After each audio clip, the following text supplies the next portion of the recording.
빗속을 뚫고 나오신 여러분에게 한 분 한 분에게 소낙비의 은혜가 임하기를 바랍니다.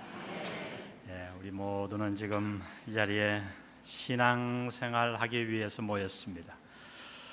도대체 어떻게 하면 신앙생활을 잘 할 수 있을까요? 사실 신앙생활이 무엇인가 하는 것을 아는 것은 그렇게 어려운 게 아닌 것 같아요. 그죠? 하나님께서 하라는 것 하고 하지 말라는 것 안 하면 됩니다. 하나님이 중요하게 여기는 것 나도 중요하게 여기고, 하나님이 가볍게 여기는 것 나도 가볍게 여기면 돼요. 근데 사실 이것을 삶에서 실천하는 것이 그렇게 쉽지는 않아요. 우리가 바리새인들을 무시하는데 사실 바리새인들은 저와 여러분에게 무시를 당해도 좋을 만한 그런 사람들이 아니에요. 바리새인들을 지금 현대교회에 옮겨다 놓는다고 하면 아마 그들은 사람들에게 엘리트 신앙인들이라고 칭찬을 얻을 거예요. 그들은 하루에 3번 기도했고 일주일에 2번 금식 기도했고 10의 1조도 드리기 힘든데 10의 2.3조를 하나님 앞에 드렸어요. 하나님의 율법을 616가지로 세분화해서 다 지켰습니다. 그런데 우리가 아는 대로 그들은 예수님께 혹독한 꾸중을 들었어요. 왜입니까? 한마디로 말하면 그들은 하나님과 코드를 맞추지 못했어요. 하나님이 중요하게 여기는 것은 가볍게 지나가 버리고 하나님이 가볍게 여겨도 된다고 하는 것에 목숨을 걸었던 것입니다. 여러분, 이런 면에서 오늘 우리가 읽은 이 본문은 대단히 중요합니다.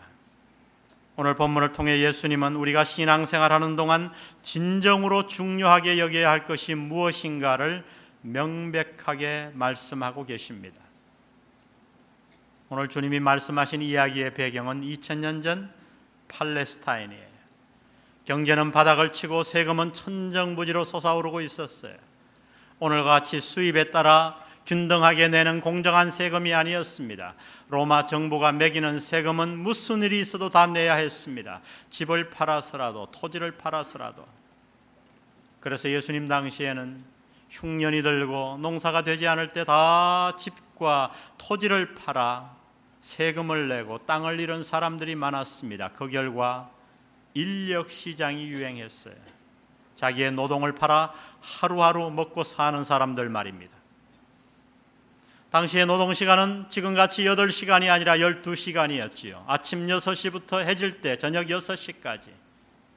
그래서 그날도 그 인력시장에 동도 트기 전 새벽 6시 이전에 많은 사람들이 모여들어 있었습니다. 오늘은 내가 팔려가야 할 텐데 하는 걱정을 앓은 채 말입니다. 그런데 그곳에 큰 농장, 포도원의 주인이 등장했어요. 당연히 사람들은 기대감에 휩싸입니다. 주인님, 나를 데려가세요. 작년에 제가 주인님 농장에서 농사 잘 지은 거 아시죠? 저를 데려가 주세요. 주인이 일말에 사람들을 데려갑니다.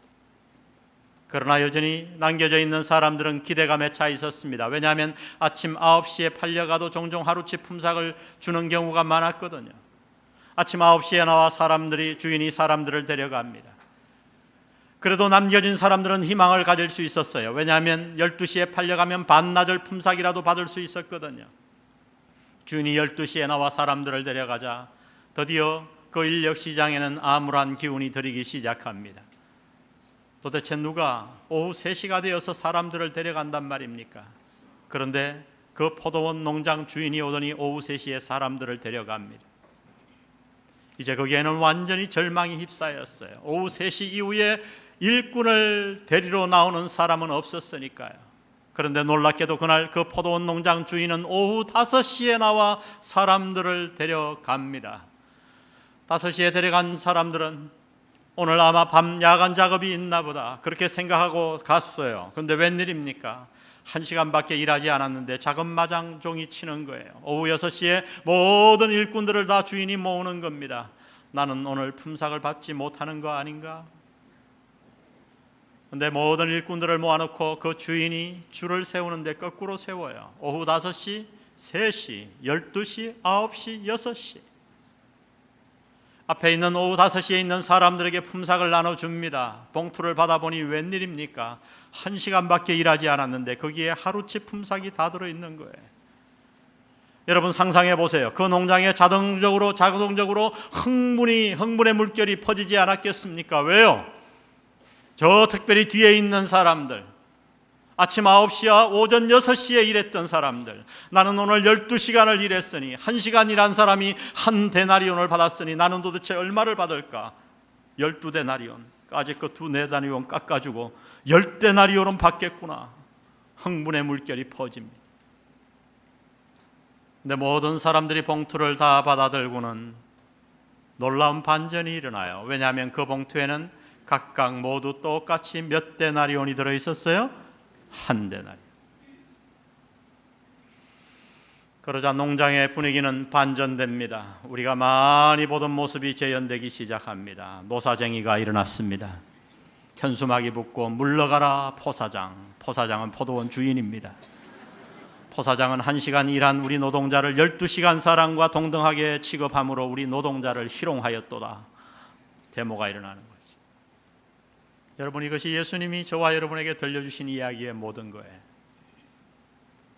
도대체 예수님은 왜 이런 얘기를 하셨을까요? 어떤 신학자는 주장합니다. 유대인과 이방인이 균등함을 보여주기 위해 이 말씀을 하셨다고요. 과연 그럴까요? 어떤 학자들은 주장하기를 천국이 평등한 곳임을 보여주기 위해 예수님이 이 말씀을 하셨다고 주장합니다. 맞는 얘기입니다만 과연 그럴까요? 오늘 우리가 예수님께서 이 말씀을 우리에게 하신 진정한 뜻을 알기 위해 꼭 살펴보아야 할 2개의 구절이 있습니다. 우리가 함께 읽었던 오늘 본문의 마지막 절 20장 16절 다시 한번 다 같이 읽겠습니다. 시작. 이와 같이 나중된 자로서 먼저 되고 이 말씀을 기억하고 또 하나의 구절을 살펴보십시다. 이 이야기가 시작되기 직전에 있는 마태복음 19장 30절 다 같이 읽습니다. 시작. 그러나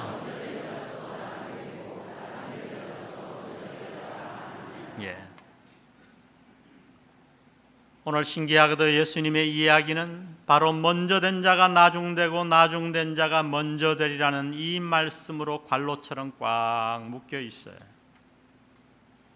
이 관로를 이해하셔야 돼요. 여러분, 도대체 어떻게 이런 비극이 일어났나요? 여러분, 교회 안에서는 먼저 된 자가 먼저 돼야 돼요. 근데 왜 먼저 된 자가 나중되었나요? 어떨 때에 도대체 이런 비극이 일어나나요? 주님은 지금 말씀합니다. 주님을 섬기는 일에 있어서는 이 한 가지에 따라 먼저 된 자가 나중될 수도 있다고요. 이 한 가지가 무엇인가요? 그것은 다름 아닌 바로 신앙생활을 하는 우리 마음의 동기입니다. 한번 따라해 봅니다. 신앙의 동기.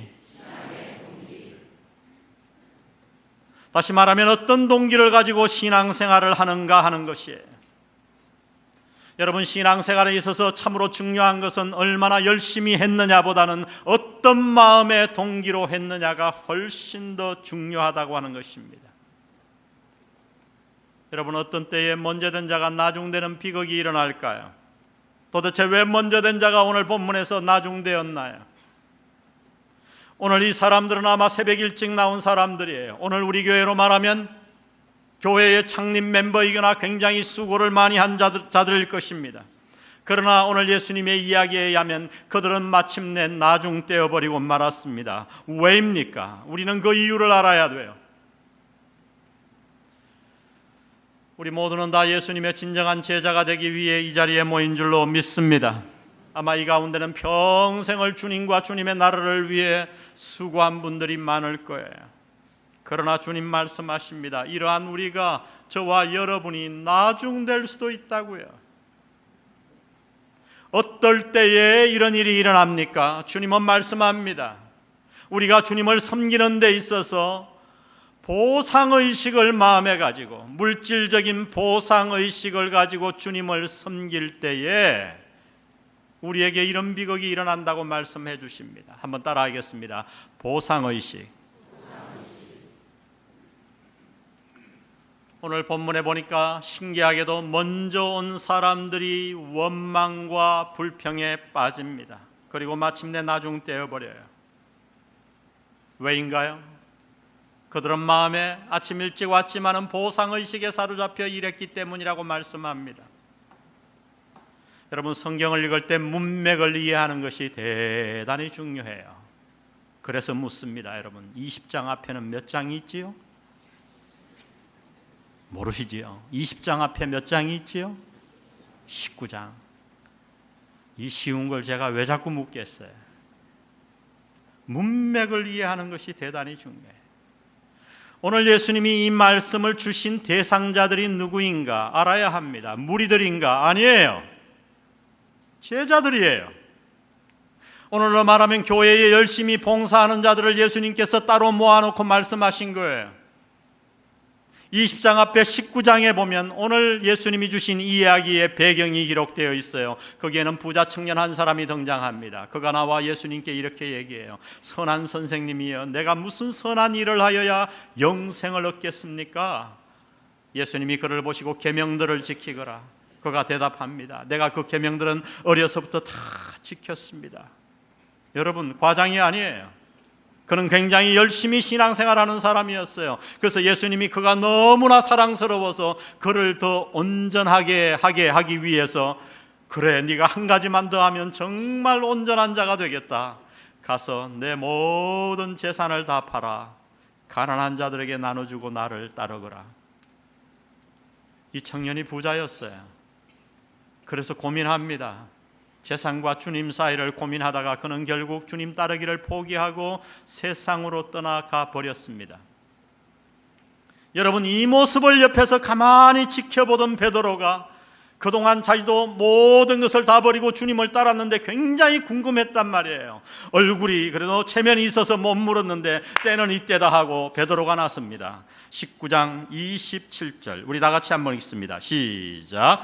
이에 베드로가 대답하여 이르되 보소서, 우리가 모든 것을 버리고 주를 따라 싸운데 그런즉 우리가 무엇을 얻으리이까? 여러분, 사실 말이야 바른 말이지 베드로가 뭘 버렸습니까? 뭐 버릴 게 있어야 버리지요. 여러분, 베드로뿐만 아니라 12제자들의 마음속에도 보상의식이 있었습니다. 기억하시나요? 최후의 만찬석상에서 예수님은 십자가를 앞두고 마음이 고민되어 있는데 제자들은 서로 싸웠어요. 왜요?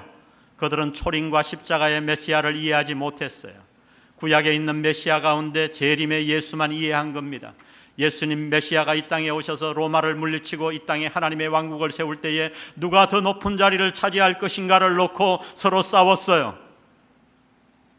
내가 더 충성했으니까 내가 더 많은 것을 받아야지. 무슨 소리야? 내가 더 많이 충성했잖아. 그리고 최후의 만찬석상에서 싸우고 있었어요. 여러분, 제자들 마음속에 있던 바로 이 물질적 보상의식 때문에 예수님께서 오늘 이 말씀을 이해하기를 들려주신 거예요. 우리가 봉사의 대가로, 충성의 대가로 이 땅의 물질을 보상받으려고 하면 우리는 감사보다는 원망에 빠지기 쉽다고 말씀하는 겁니다. 그 결과는 무엇인가? 평생 남보다 더 많이 헌신하고서도 나중된 자가 되어 버릴 수 있다는 거예요.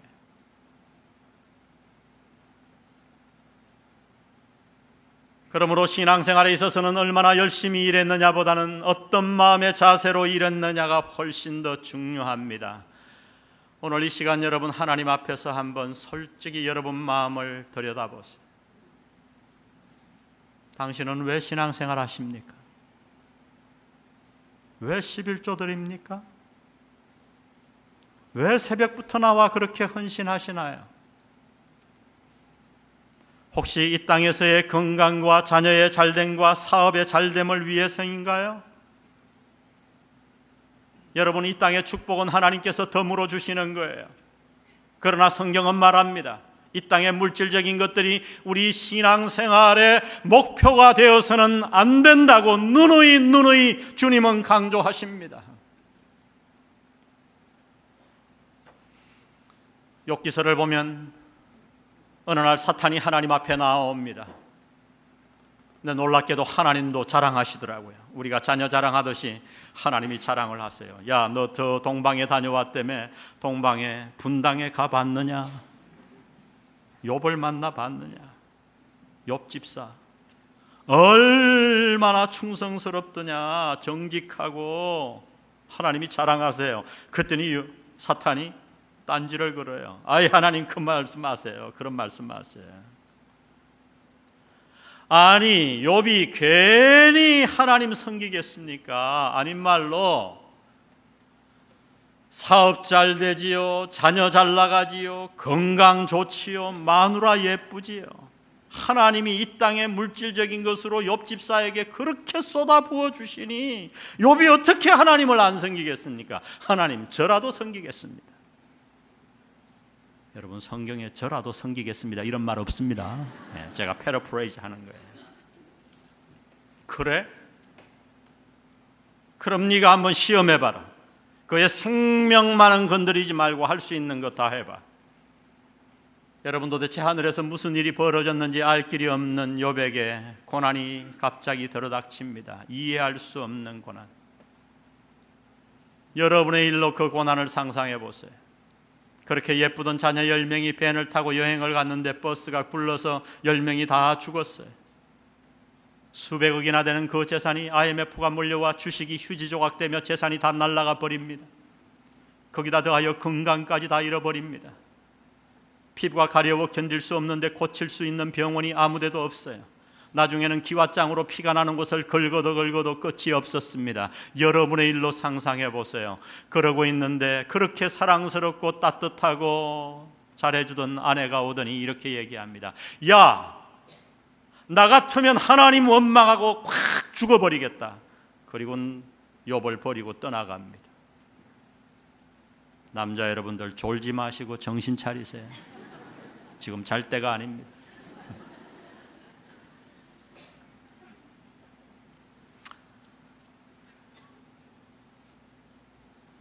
그때 욥이 일어나 이렇게 하나님 앞에 신앙을 고백합니다. 욥기 1장 21절 보세요. 이르되 내가 모태에서 알몸으로 나와 싸운즉 또한 알몸이 거리로 돌아가올지라. 주시니도 여호와시요 거두시니도 여호와시오니 여호와의 이름이 찬송을 받으실지니이다 하고 이 모든 일에 욥이 범죄하지 아니하고 하나님을 향하여 뭐하지 아니하니라? 원망하지 아니하니라. 여러분, 이 욥기서의 말씀이 왜 중요하나요? 그 이유는 이 사탄의 고소가 지금도 여전히 유효하기 때문이에요. 다시 물어보세요. 여러분은 왜 하나님께 충성하고 봉사하십니까? 과거에 하나님이 여러분을 물질적으로 일으켰기 때문인가요? 자녀가 잘 되었기 때문인가요? 아니면 앞으로 더 많은 돈을 얻기 위해, 더 많은 자녀의 이 땅의 잘됨을 위해 혹시 헌금 드리고 충성하고 있는 것은 아닌가요? 주님 말씀합니다. 아무도 볼 수 없지만 하나님 보시기에 우리의 마음속에 물질적 보상의식이 있는 그 순간 우리가 드리는 그 모든 수고와 헌신과 봉사의 섬김은 휴지 조각이 되고 만다고 말합니다. 오늘 이 말씀을 들으며 여러분의 마음속에 보상의식이 깨끗이 사라지기를 주의 이름으로 축복합니다. 축복합니다. 보상의식이 있으면 먼저 된 자는 나중됩니다. 두 번째, 어떻게 먼저 된 자가 나중되는가? 주님은 말씀합니다. 우리의 마음속에 공로의식이 자리 잡을 때에, 따라해 봅니다. 공로의식. 먼저 온 자들의 불평이 무엇인가요? 오늘 본문에 먼저 온 자들의 불평의 내용이 이렇게 기록되어 있습니다. 11절을 보세요. 받은 후 집주인을 원망하여 이르되 나중은 이 사람들은 1시간밖에 일하지 아니하였거늘 그들을 종일 수고하며 더위를 견딘 우리와 같게 하였나이다. 요점은 이거예요. 내가 다른 사람보다 더 많이 일했다는 거예요. 여러분, 리더스 다이제스트에서 설문조사를 했어요. 통계조사를. 교회 안에 불만 1호가 뭔가? 먼저 목사님들의 불만 1호 조사했습니다. 뭘까요, 여러분? 목사님들의 불만 1호. 궁금하지 않으세요? 목사님들의 불만 1호는 이것이었어요. 내가 너무 모든 인생을 바쳐서 세상에 나가면 나도 내 마음대로 잘 살 수 있는데 내 모든 인생을 바쳐서 이렇게 하나님을 섬기고 성도들을 섬기는데 왜 성도들은 내 수고를 알아주지 않는가? 그게 목회자들의 불만 1호였어요. 여러분, 그러면 성도들의 불만 1호는 뭘까요? 성도들의 불만 1호는 이것입니다. 아니, 그래도 목사님들은 사렙이라도 받고 일하잖아. 나는 돈 내고 일하는데. 아니, 목사님은 도대체 왜 내 수고를 알아주지 않는 거야? 이렇게 새벽부터 섬겨도 전화 한 통 안 하시는 거야. 여러분, 교회 안에 불만 1호는 다름 아닌 오늘 예수님이 말씀하신 이들의 불만입니다. 왜 내 수고를 알아주지 않는가?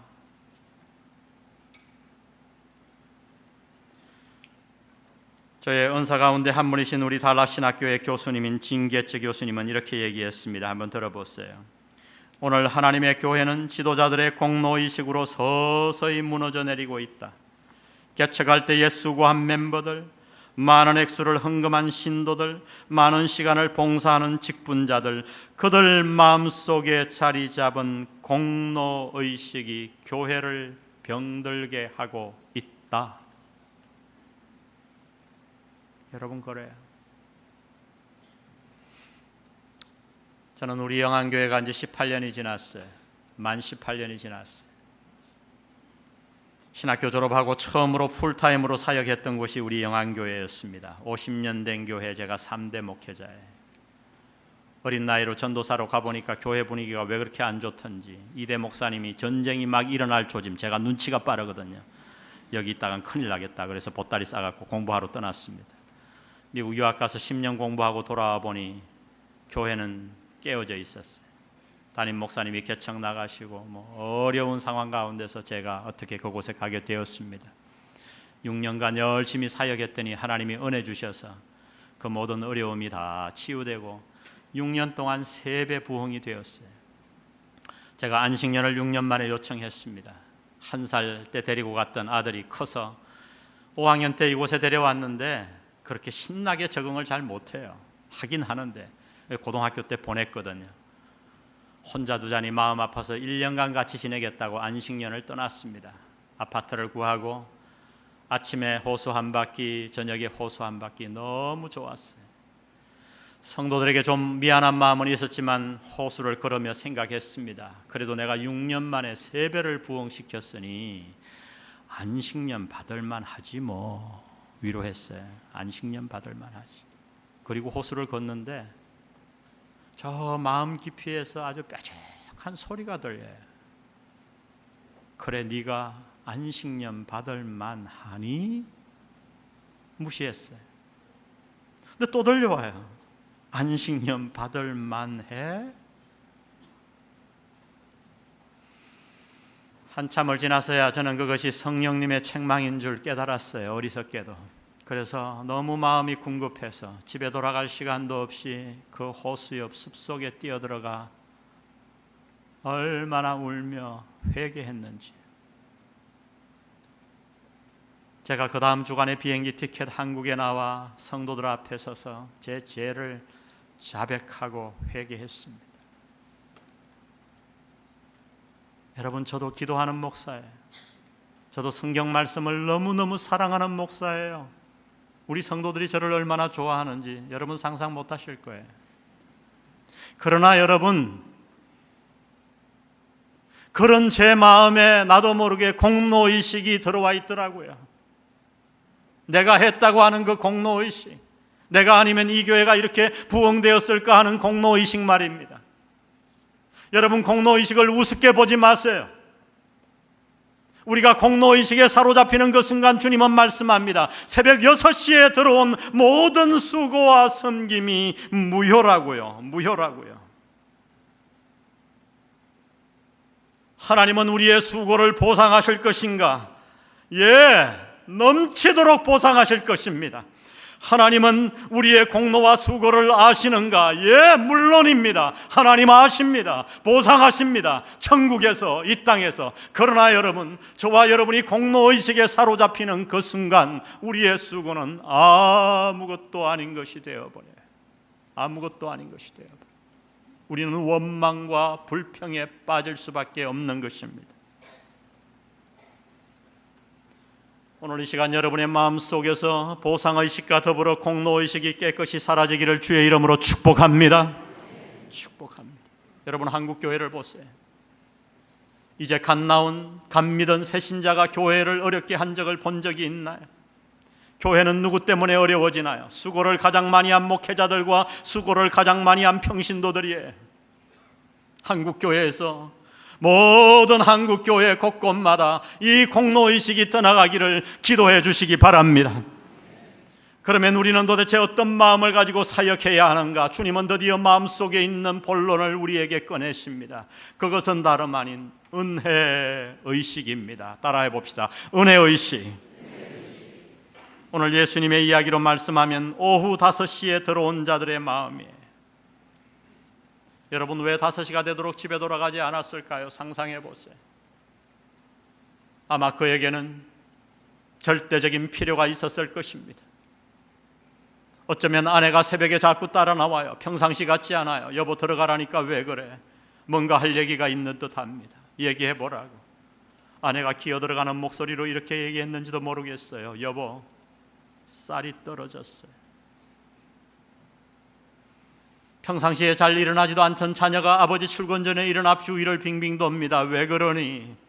아이가 기어들어가는 목소리로 아빠, 이번 주간까지 등록금 가지고 가지 않으면 학교 그만둬야 된대. 그에게 아마 절대적인 필요가 있었는지 모르겠어요.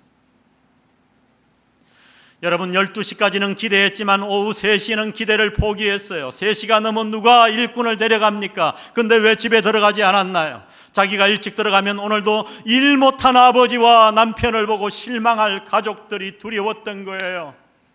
무슨 희망이 있어서가 아니었어요. 그냥 기다렸습니다. 근데 웬일입니까? 오후 5시에 부름을 받았어요. 오늘 야간 작업이 있나 보다 생각하고 열심히 일을 했는데 1시간 일한 후에 작업 마감종이 쳤고 봉투를 받아 들었는데 그곳에 보니 웬일입니까? 한 데나리온이 있는 거예요. 여러분, 당신 같으면 어떻게 했겠습니까? 그 봉투 받아 들고 집으로 갔을까요? 천만에. 새벽에 온 자들은 주인을 원망하기 바쁘고 불평하기 바빴습니다. 그러나 이 5시에 온 자는 그러지 않았어요. 모든 사람들이 욕을 하며 떠나간 그 자리를 그는 지켰을 거예요. 그리고 주인에게 가서 이렇게 얘기했을 겁니다. 주인님, 뭐 시키실 일 없나요? 화장실 청소라도 좋아요. 설거지라도 좋아요.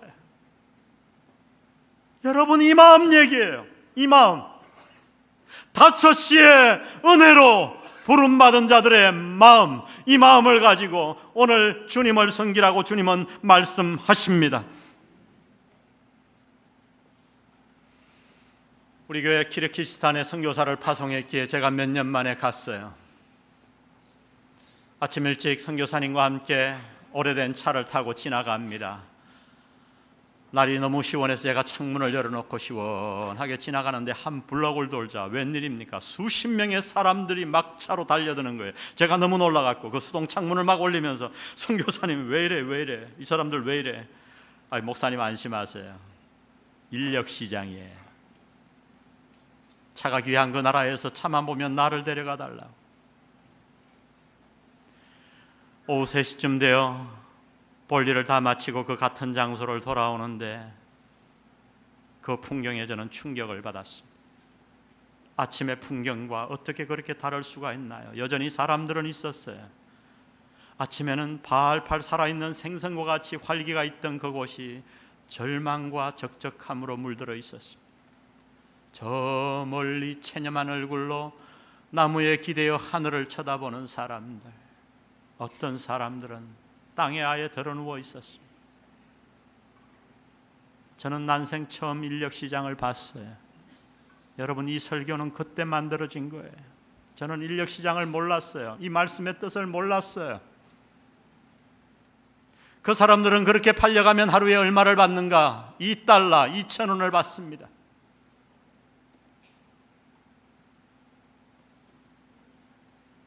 여러분, 당신이 구원받은 때를 한번 생각해 보세요. 우리가 어떻게 구원을 얻었나요? 하나님의 포도원에 들어가지 못해 얼마나 안타까워했던가요? 우리를 구원할 방법은 아무것도 없었습니다. 사도 바울은 구원을 얻지 못하고 하나님 포도밭에서 서성이던 우리의 모습을 이렇게 표현합니다. 에베소서 2장 1절에 허물과 죄로 죽었던 너희를. 여러분, 우리가 병들어 있었던 게 아니에요. 영적으로 저와 여러분은 완전히 희망도 없었습니다. 아무런 바램도 가질 수가 없었어요. 왜냐하면 죽었으니까요. 우리는 그때의 공중의 권세 잡은 자 아래에 있었고 하나님의 본질상 진노의 대상자들이었습니다. 그런데 어느 날 예수 그리스도께서 이 땅에 오셔서 성령 하나님이 우리 마음에 찾아오시며 십자가를 바라보게 하셨습니다. 그리고 도저히 내가 할 수 없는 믿음을 내 마음에 부어주셔서 갈보리 십자가 위에 하나님의 엄청난 사랑을 받아들이고 우리는 오후 5시에 아무 희망이 없던 그때에 하나님의 포도원에 들어온 줄로 믿습니다. 그 광경을 사도 바울은 에베소서 2장 4절에서 이렇게 외칩니다. 이 그러나라는 단어가 번역이 빠졌는데 그러나를 넣어서 우리 함께 한번 읽겠습니다. 시작. 그러나 긍휼이 풍성하신 하나님이 우리를 사랑하신 그 큰 사랑을 인하여 허물로 죽은 우리를 그리스도와 함께 살리셨도다. 할렐루야. 여러분, 그렇습니다. 우리 모두는 다 한 사람도 예외 없이 5시에 부름받은 자들이에요. 이것을 잊지 마세요. 이것을 잊는 순간 우리의 신앙생활은 무효화되는 거예요. 이 인류 가운데 가장 주님을 위해 많이 봉사했던 사도 바울은 그의 인생을 정리하며 이렇게 고백했습니다. 고린도전서 15장 10절을 보세요. 그러나 내가 나된 것은 하나님의 은혜로 된 것이니 내게 주신 그의 은혜가 헛되지 아니하여 내가 모든 사도보다 더 많이 수고하였으나 내가 한 것이 아니요 오직 나와 함께 하신 하나님의 무엇이로라? 은혜로. 하나님의 은혜로라. 여러분, 하나님의 은혜에는 능력이 있습니다. 저는 해운대 살아요. 여러분이 누리지 못하는 특권을 매일 누립니다. 아침 일찍 일어나면 해운대 바닷가를 산책하고 저녁에도 산책하고. 어느 날 저는 새벽에 나갔다가 충격을 받았어요. 여름에 수많은 사람들이 와서 어지럽혔던 그 백사장, 성도 쌓고 모양도 만들고 그 어지러웠던 백사장이 제가 새벽에 나갔더니 하룻밤 사이에 깨끗해져 있는 거예요. 누가 빗자루로 쓴 것 같이. 저는 그날 그곳에서 하나님의 은혜의 파도의 위력을 묵상했습니다. 여러분, 하나님의 은혜에는 놀라운 능력이 있습니다. 당신이 어릴 때 아무리 불행한 어린 시절을 겪었다 해도, 어떤 상처를 가지고 있다고 해도, 누구에게도 말 못할 어떤 죄를 지었다고 해도 하나님의 은혜의 파도가 당신의 마음에 밀어닥치면, 여러분이 하나님의 은혜의 파도를 수용하면 여러분 마음은 깨끗이 치유되고 그 쌓여있던 고름이 다 달아나고 그곳에 하나님의 생명수가 풍성하게 거할 줄 믿으시기 바랍니다. 여러분, 요셉을 보세요. 같이 자란 형제가 여러분을 팔았다고 생각해 보세요. 얼마나 큰 상처입니까? 유학가도 어려운데 언어도 통하지 않는 곳에 종으로 팔려가 얼마나 많은 고생을 했을까요? 그러나 요셉은 하나님의 은혜의 파도를 받아들입니다. 그리고 이렇게 고백합니다. 당신들이 나를 이곳에 팔았으므로 근심하지 마소서, 한탄하지 마소서. 하나님이 생명을 구원하시려고 당신들 앞서 나를 보내셨나이다. 할렐루야. 하나님의 은혜의 파도를 받아들이시기 바랍니다. 오후 5시에 들어온 자의 마음으로 가정에서 섬기시고 교회에서 섬기시고 인생을 살아가시기를 바랍니다. 나의 나된 것은 다 하나님의 은혜입니다. 은혜입니다. 기도하십시다.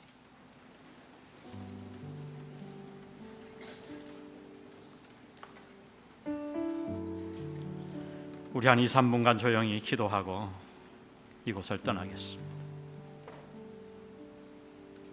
하나님 앞에 여러분 마음을 살펴보십시오.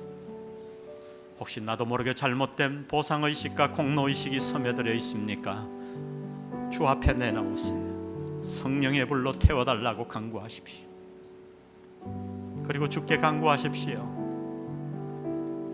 주님, 제게 은혜의 파도를 불어넣어 주세요. 제가 오후 5시에 들어온 자의 마음을 평생 잊지 않고 붙들게 저를 좀 도와주세요. 성령의 은혜를 부어 주시옵소서. 우리 다 같이 한번 주님 앞에 나아가 기도합니다.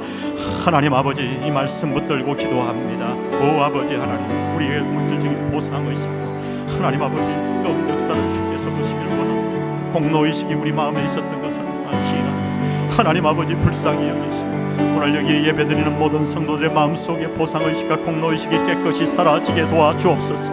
우리 한국교회의 공로의식이 사라지기를 원합니다. 아버지 하나님, 주께서 도와주시고 하나님 아버지 역사하여 주시기를 원합니다. 주께서 우리를 살펴 주셔서 하나님 아버지 오후 5시에 들어온 은혜의 마음을 가지고 겸손한 마음을 가지고 주님을 섬길 수 있도록 도와주옵소서. 성령 하나님 부어주셔서 저들의 하나님의 은혜의 파도를 불어넣어 주옵소서. 모든 것이 하나님의 은혜임을 고백하고, 모든 것이 하나님의 은혜가 나를 지탱했음을 깨닫고 은혜 안에 살아가는 은혜의 사람이 될 수 있도록 저들을 축복하시고, 아버지 하나님 분당 우리 교회를 들어 사용하여 주옵소서. 하나님의 은혜만을 자랑하는 놀라운 교회 될 수 있도록 은혜 위에 은혜를 더하여 주시옵소서. 은혜 위에 은혜를 더하여 주옵소서. 은혜 위에 은혜를 더하여 주옵소서.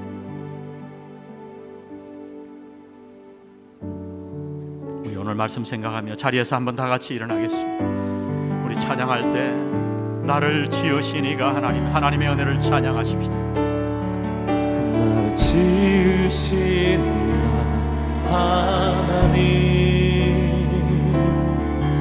나를 부르신 이가 하나님, 나를 보내신 이도 하나님, 나의 나 된 것은 다 하나님 은혜라. 나의 달려갈 길 다가도록, 나의 마지막 호흡 다하도록, 나로 그 십자가 품게 하시니, 나의 나 된 것은 다 하나님 은혜라. 한량없는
위한 나를 지으시니가 나를 지으시니가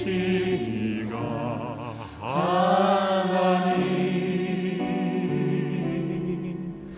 나를 부르시니가 하나님 나를 보내시리도 하나님 나의 나 된 것은 나의 나 된 것은 다 하나님 은혜라. 나의 나 된 것은 나의 나 된